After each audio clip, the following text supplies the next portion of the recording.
दुर्गा भागवत या महान लेखिकेचा परिचय आज आपण पाहणार आहोत. दुर्गा भागवत या लोकसंस्कृती आणि लोकसाहित्य यांच्या संशोधक म्हणून प्रसिद्ध आहेत. तसेच त्यांनी ललित लेखनही केले आहे. बौद्ध धर्माच्या अभ्यासक, समाजशास्त्रज्ञ व मानववंशशास्त्रज्ञ म्हणूनही त्यांची ख्याती आहे.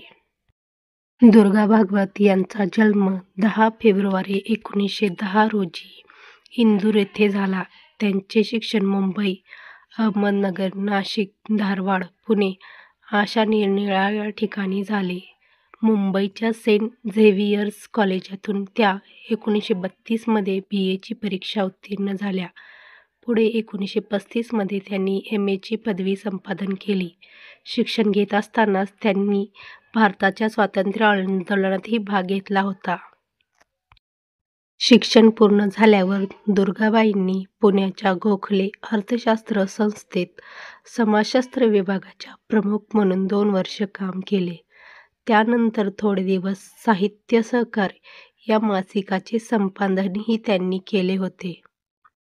दुर्गा भागवतांनी लोकसाहित्य, मानववंशशास्त्र या विषयावर विपुल प्रमाणात संशोधनात्मक लेखन केले आहे.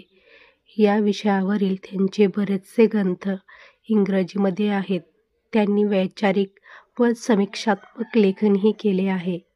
साने गुरुजींच्या प्रेरणेतून त्या ललित लेखनाकडे वळल्या आणि आपल्या ललित लेखनाद्वारे त्यांनी मराठी साहित्यात मोलाची भर घातली. अभिजात रसिकता, सौंदर्यासक्ती, जीवनोत्सुक आशाप्रवण वृत्ती, तीव्र संवेदनशीलता, काव्यात्मकता व मर्मग्राही कुतूहल यांचे अपूर्व रसायन त्यांच्या व्यक्तिमत्वात असून त्यांच्या साहित्यातही त्यांचे प्रतिबिंब पडलेले आहे. या सर्वांना त्यांचा सखोल व्यासंग व मार्मिक विश्लेषण यांची जोड मिळाली आहे.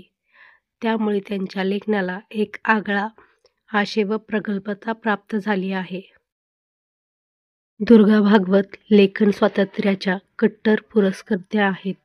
त्यासाठी त्यांनी आणीबाणीच्या काळात म्हणजेच 1975 ते 1977 या काळात कारावासही भोगला होता.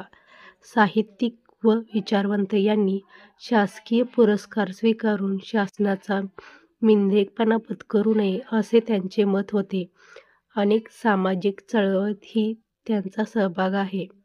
त्यांच्या पैस या ग्रंथाला साहित्य अकादमी पुरस्कार लाभला आहे. 1975 मध्ये कराड येथे भरलेल्या मराठी साहित्य संमेलनाचे अध्यक्षपद त्यांनी भूषवले होते. An outline of Indian folklore, riddle in Indian life, lore and literature, a digest of comparative philology, romance in sacred lore, a primer of anthropology, early Buddhist jurisprudence इत्यादी इंग्रजी ग्रंथ त्यांनी लिहिले आहेत. हेन्री डेव्हिड थोरो यांच्या ग्रंथांचे मराठी अनुवादही त्यांनी केले आहे. पैस, व्यासपर्व, डूब, ऋतुचक्र, नदीच्या तीरावर, पूर्वा, रूपरंग, लोकसाहित्याची रूपरेखा, धर्म व लोकसाहित्य, भावमुद्रा, केतकरी कादंबरी, प्रासंगिका, जनतेचा सवाल इत्यादी मराठी ग्रंथ त्यांनी लिहिले. अशा या महान कवयित्रीचा मृत्यू 8 मे 2002 साली झाला. धन्यवाद.